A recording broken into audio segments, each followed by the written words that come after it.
Já imaginou o que aconteceria se Jesus retornasse durante a final da Copa do Mundo? O goleiro, que foi crente a vida inteira, provavelmente iria desaparecer do gol no momento mais importante da partida.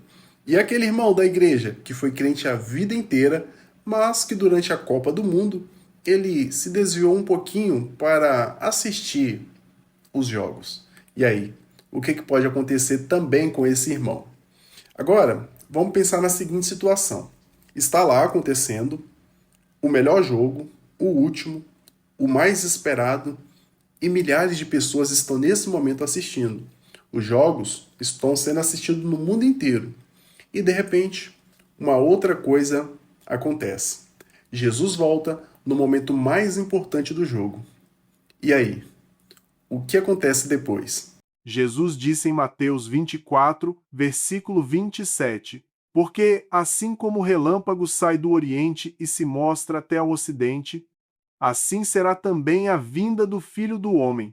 Então, a volta de Jesus não será um evento local ou discreto como muitos imaginam. Todo mundo conseguirá ver. A Copa do Mundo é um dos poucos momentos em que bilhões de pessoas estão literalmente olhando para telas ao mesmo tempo. Agora imagina, o sinal cai, o céu muda, e Apocalipse 1, versículo 7 se cumpre. Eis que vem com as nuvens, e todo olho verá. Está escrito que todo olho, inclusive os que estavam assistindo a final. Nos estádios de futebol é muito barulhento, principalmente em uma final da Copa do Mundo. As ruas de qualquer cidade também vão estar em alvoroço total. Mas se Jesus voltar durante esse evento, vai acontecer um barulho que nenhuma torcida vai conseguir abafar. Eu estou falando da trombeta de Deus.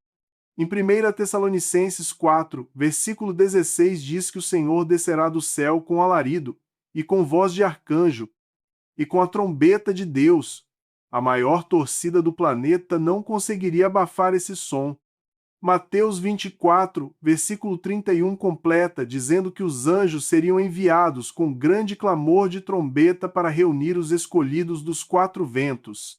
O apito do árbitro seria o último som irrelevante da história humana.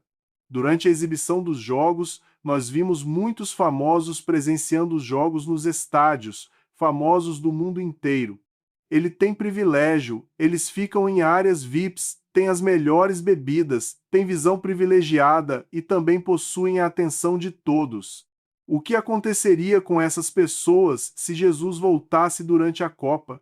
Apocalipse 6, versículo 15 a 17 descreve a reação deles. Lá vai dizer que reis, comandantes, ricos, poderosos e toda pessoa livre e escrava se esconderam em cavernas e pediram às montanhas que caíssem sobre eles. Nesse caso, os poderosos perderiam o privilégio. Jogadores, técnicos, presidentes de federações, bilionários em camarotes, todos ficariam nivelados no mesmo nível de terror. A Bíblia diz que antes de Jesus retornar, as pessoas estariam vivendo em paz e segurança, e então viriam repentina destruição. A volta de Jesus vai pegar muita gente de surpresa. Segundo a Bíblia, alguns herdariam a salvação e outros a condenação. 1 aos Tessalonicenses 5, versículo 3 vai dizer assim: quando disserem a paz e segurança, então lhes sobrevirá repentina destruição. Uma Copa do Mundo é exatamente isso, o ápice da sensação coletiva de normalidade, entretenimento e celebração. O mundo inteiro distraído, festejando, achando que está tudo bem. É o cenário perfeito para o cumprimento dessa profecia. Agora imagine se Jesus retornasse nessa ocasião. Bom, ainda existe uma outra pergunta. O que aconteceriam com os jogadores em campo? Jesus avisou em Mateus 24, versículo 44. Ele disse assim: por isso estai vós apercebidos também, porque o Filho do Homem há de vir a hora em que não penseis. Uma Copa do Mundo representaria o momento máximo de distração global, exatamente o tipo de ocasião que Jesus descreveu. Não foi à toa que ele comparou os últimos dias com os dias de Noé. Em Mateus 24, versículo 37 a 39, as pessoas estavam comendo, bebendo, casando, vivendo como se nada fosse acontecer, até que o dilúvio veio e levou a todos, substituindo casando e dando em casamento por assistindo e torcendo. A lógica profética é a mesma. A humanidade totalmente absorvida pelo cotidiano, completamente desprevenida, prestando atenção em um evento humano e perdendo a atenção do maior evento e mais importante da história, que é a volta de Cristo. O apito final não seria do árbitro, seria da trombeta de Deus. E o que aconteceria com aqueles cristãos que passaram a vida inteira dentro da igreja e se desviaram no último momento apenas para assistir ao jogo? Não estou falando daqueles irmãos que assistiram ao jogo. Estou falando daqueles irmãos que largaram tudo e ficaram 100% prestando atenção no jogo.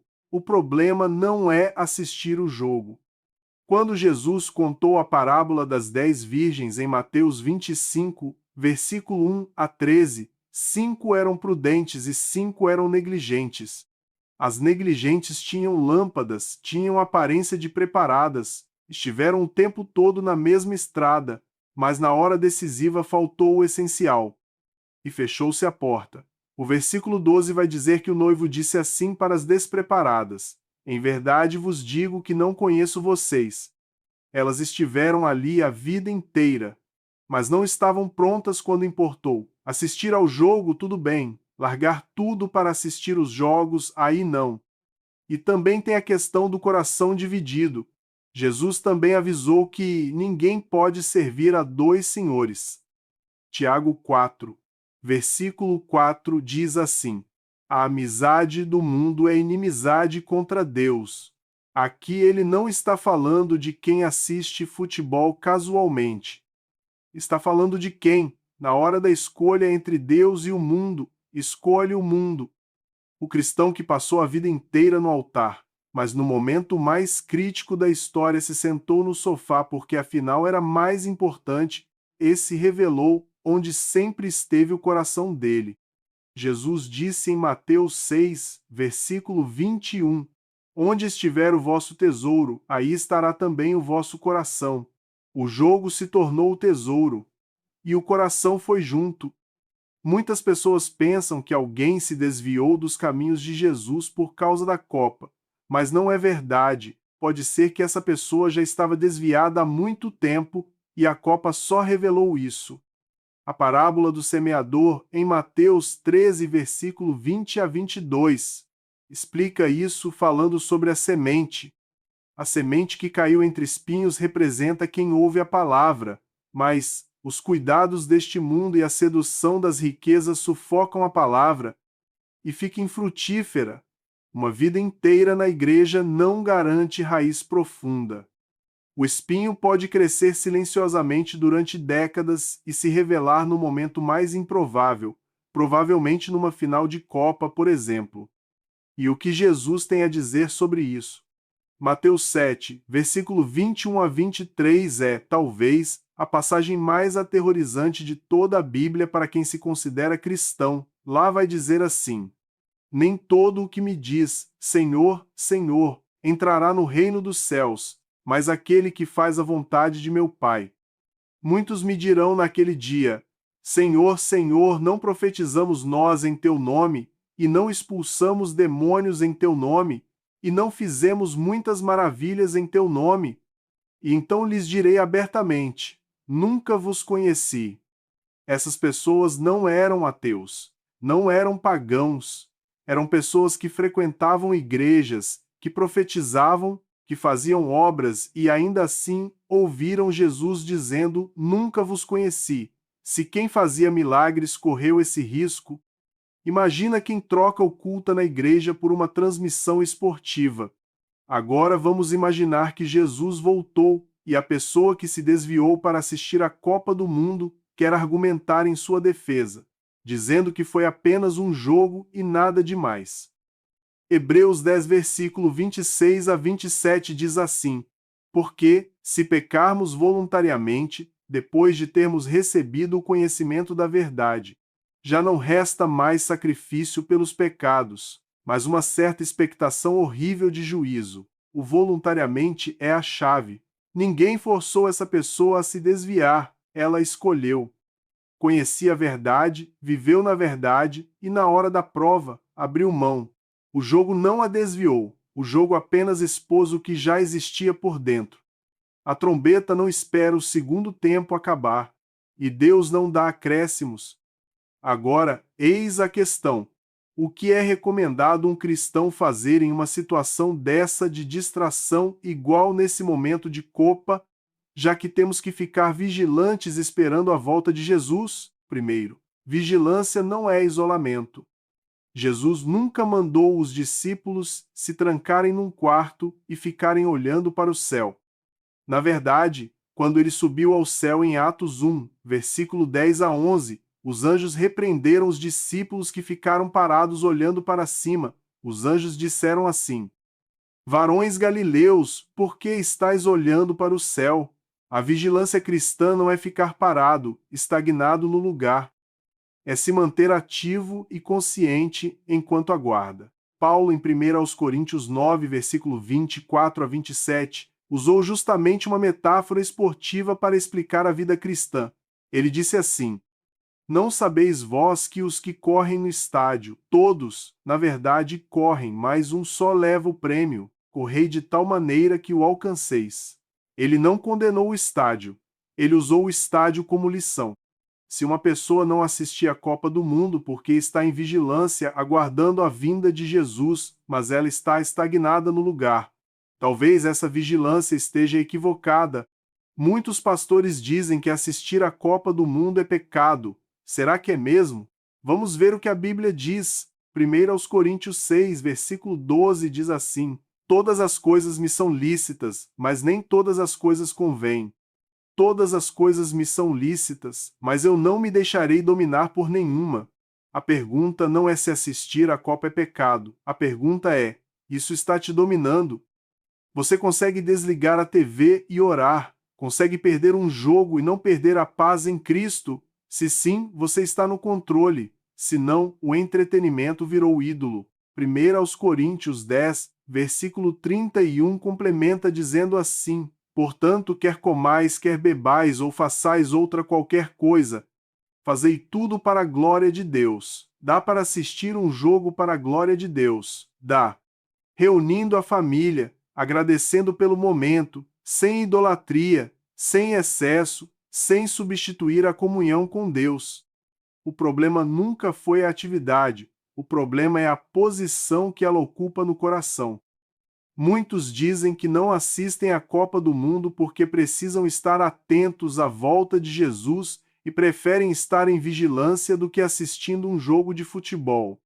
Mas afinal, o que Jesus realmente quis dizer com vigiar? Quando Jesus disse: Vigiai e orai em Mateus 26, versículo 41, ele não disse vigiai o céu. Ele disse vigiai e orai, para que não entreis em tentação. A vigilância bíblica é sobre o estado interior, não sobre a agenda exterior. É uma postura permanente que você carrega no coração. Marcos 13, versículo 35 a 37 diz assim: Vigiai, pois, porque não sabeis quando virá o Senhor da casa, para que vindo de improviso não vos ache dormindo. E as coisas que vos digo, digo-as a todos, vigiai. A palavra dormindo aqui não é literal, é espiritual. É o cristão que está tão anestesiado pela rotina que não percebe mais os sinais dos tempos. Você pode estar acordado, assistindo uma final da Copa do Mundo e espiritualmente dormindo, e pode estar numa tarde normal de sábado e espiritualmente em plena vigília. Então, qual é a recomendação para um cristão seguir? Não apenas hoje, não apenas na Copa do Mundo, mas sempre. Vamos ver o que a Bíblia diz. Romanos 12, versículo 2 diz: Não vos conformeis com este mundo, mas transformai-vos pela renovação do vosso entendimento. Na prática, durante a Copa ou qualquer outro período de distração em massa, isso se traduz em atitudes concretas. Não abandone a rotina espiritual por causa do calendário esportivo. Se o jogo é no horário do culto, assista depois.